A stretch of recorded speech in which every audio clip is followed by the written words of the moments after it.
Hello and welcome back to the Fantasy Playmakers. What is up, guys? If you are watching this video, you have probably advanced to the championship round of your fantasy playoffs, so congratulations on that. In this video, I'm going to be going through some of the top waiver wire targets that you guys should keep your eyes on heading into week 17 of the NFL season. So really, these are going to be players who you need to plug in right away. We're no longer looking for handcuffs or guys with long-term potential, because this is probably the last week in your leagues. So I'm just trying to find players that you can plug in right away to your lineups. And honestly, it's going to be slim pickings at a few positions just because I think the wide receiver position, not a lot of options there. Hopefully you have guys on your bench, but I'm going to be going through 5 players at every position that you should just kind of keep in your mind when you're looking at the waiver wire. And then these are going to be players who are available in 50% or more leagues, and I'm using ESPN Fantasy Football to get those numbers. But let's jump into the most important position in fantasy football, and that is the running back position. And the first running back I have here is probably the top pickup, maybe one of the top 2 or 3. It's going to be Rashad Penny, owned in 44.4% of leagues. He has seen double-digit carries the last 4 weeks, and in the last 3 weeks, he has just been on a tear. In that 3-week stretch, he's had 44 carries for 311 rushing yards and 3 rushing touchdowns. This is a guy in week 17 of the NFL season that you can comfortably plug into your lineup as like a back-end RB2, high-end RB3. That is pretty rare this late in the season. And there's not even been like a recent injury in that backfield, like coming into this week. So Rashad Penny should definitely be owned on either team in the championship. Then we've got Rex Burkhead up next. Also, keep in mind, these aren't in any specific order. Things can kind of switch up. You could have different preferences. So just putting that out there. But for Rex Burkhead, he is owned in 23.8% of leagues, and he is coming off of a monster performance on Sunday. 22 carries, 149 rushing yards, and 2 rushing touchdowns. This is the first game I can remember all season long where the Texans' run game did not just look like total garbage. We've seen Rex Burkhead have double-digit carries in 5 of the last 6 games. He just really hasn't done anything with it. It is nice to see, a guy who's going to be getting those workhorse carries out of the backfield. I just don't know if this can carry over. I believe they go up against the 49ers, so not a team that's just going to be a run funnel. So, maybe you're desperate or in a deeper league, Rex Burkhead could be a potential option because he does have those locked-in touches. The next player is also fairly interesting, and I'm pretty sure I'm just going to butcher this name. I believe it is Dare Obungawale. I think I actually got that. He is owned in basically 0 leagues, 0.2% owned. And he was the Jaguars running back 3, a few weeks ago. Now James Robinson, very sad news, out for the season with an Achilles injury. Absolutely brutal for someone who I think is very, very popular in the fantasy community. But then after James Robinson, you also have Carlos Hyde, who is out for the season. So Dare is now going to step in and be the RB1 and is someone who is going to be startable in week 17. Then we actually have 2 running backs from the same backfield. It's Jordan Howard and Boston Scott. We're here in the same predicament, that we were in when Miles Sanders was on IR. Jordan Howard owned in 8.7% of leagues. Boston Scott owned in 13.1%. So we saw Miles Sanders leave the game with a hand injury. There's some speculation this may actually be a broken hand, which I'm guessing, he'd probably be done for the season, assuming they don't make the playoffs. And so, with Sanders leaving that game, we saw Jordan Howard carry the ball 9 times and was targeted 4 times out of the backfield. Boston Scott had 12 carries, 0 targets, 1 rushing touchdown. This whole usage to me is very strange because if I were just looking at these 2 players, I would predict that Howard would have more carries, less targets, and more red zone work. But it's literally the opposite at every single thing. Boston Scott outcarried him, but had 0 targets, but got, the rushing opportunity to get into the end zone. If I had to own one of these guys, I think I would favor Jordan Howard, but it really just seems like it's going to be a crapshoot on what guy gets into the end zone. And then the 5th and final running back, or I guess 6th and final, it's going to be Duke Johnson. He plays tonight, and he is owned in 7.6% of leagues. I'm just not really sure what his role is going to be. If he has the same role he had last weekend, then he should definitely be a top-tier pickup. But I do expect Myles Gaskin to be much more involved than we saw last Sunday. Now let's shift over to the wide receiver position. And the first player is going to be someone who is owned in very few leagues, and that is Isaiah McKenzie, owned in 0.3% of fantasy leagues. And in a game where we saw Cole Beasley and Gabriel Davis miss, McKenzie absolutely went off. 11 receptions for 125 receiving yards and 1 touchdown. And I think he's a pretty interesting player to watch going into week 17 because Gabriel Davis is already, officially out for week 17, I believe, with COVID since he's unvaccinated. He has to take those 10 days. It will not be 10 days by their next game. So I do think Isaiah McKenzie is definitely going to have a role. Even if Cole Beasley is back, we've kind of seen Emmanuel Sanders get phased out of that offense. So he could put up, another solid performance. I don't know if he's going to replicate, 11 for 125 and a score, but we shall see. The next wide receiver is going to be Marquez Valdes-Scantling, owned in 15.2% of leagues. We saw him miss their game on Saturday with COVID.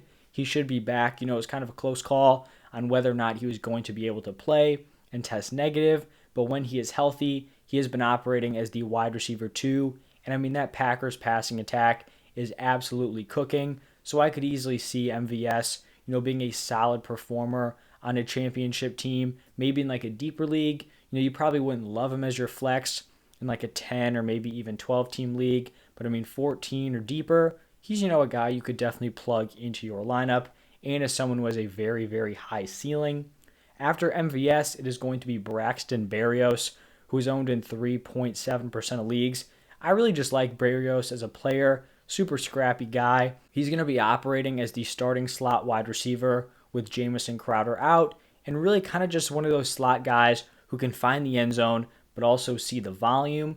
I don't know if you would love him in your lineup, but maybe you're in like a 20-team league, not the worst flex option. Then we've got Joshua Palmer, owned in 4.3% of leagues, and so this week was kind of weird for the Chargers. We saw Guyton and Mike Williams on the COVID list, so neither of them played, and we just don't know how these guys are going to come back. We saw Palmer have a fairly solid role, 5 receptions for 43 yards and a touchdown. So if Guyton or Williams comes back, I'd probably just say you're not really interested in Palmer. But if both of those guys somehow miss again, then he's, not the worst play in your lineups.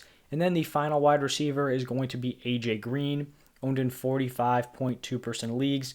Just someone who's been a fringe start every single week. Should have a, decent role moving forward with DeAndre Hopkins out for the regular season.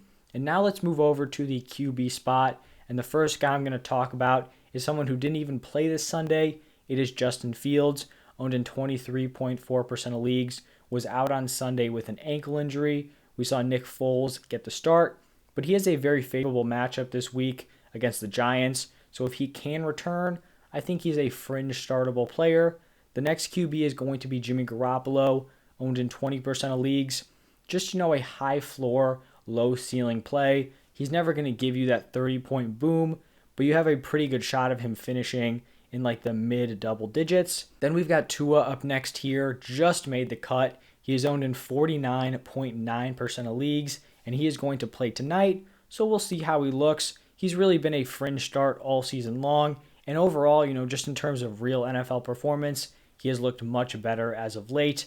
Next up is going to be Carson Wentz, owned in 41.6% of leagues. He's a guy who's a solid option when he's in neutral or negative game scripts. When they get ahead and Jonathan Taylor could just run the ball down the defense's throat, then he really just becomes invisible. But when, they do let him lead this offense, he can put together some decent fantasy numbers.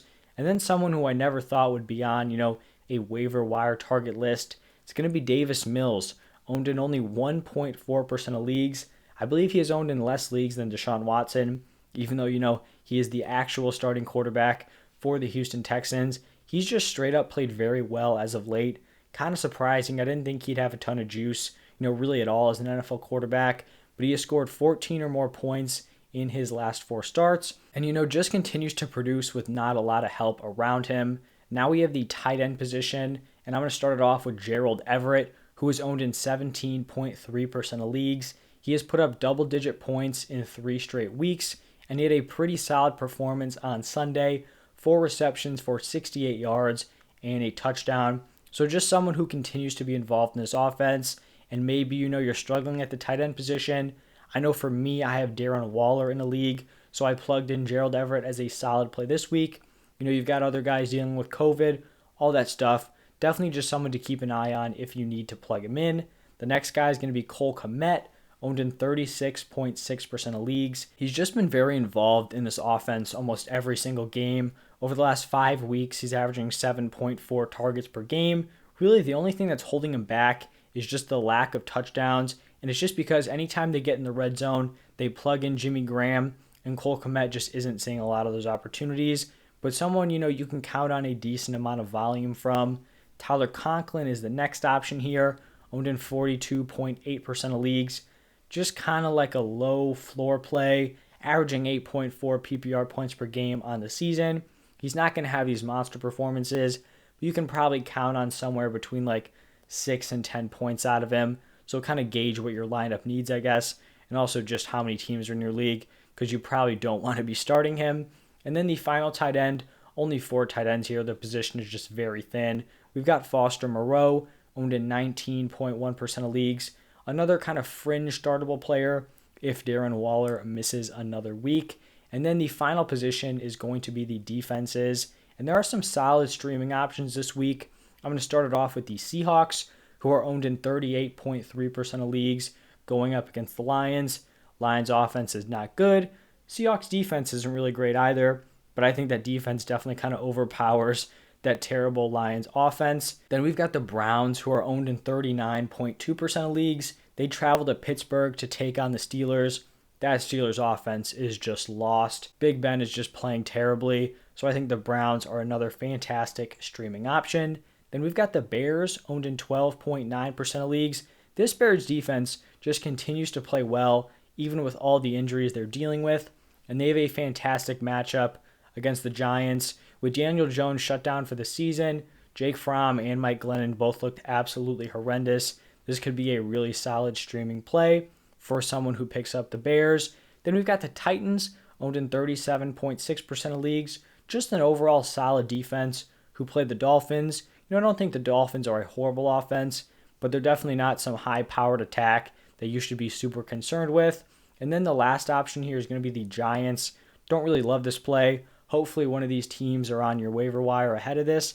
But the Giants, owned in 3.9% of leagues, they travel to Chicago to take on the Bears.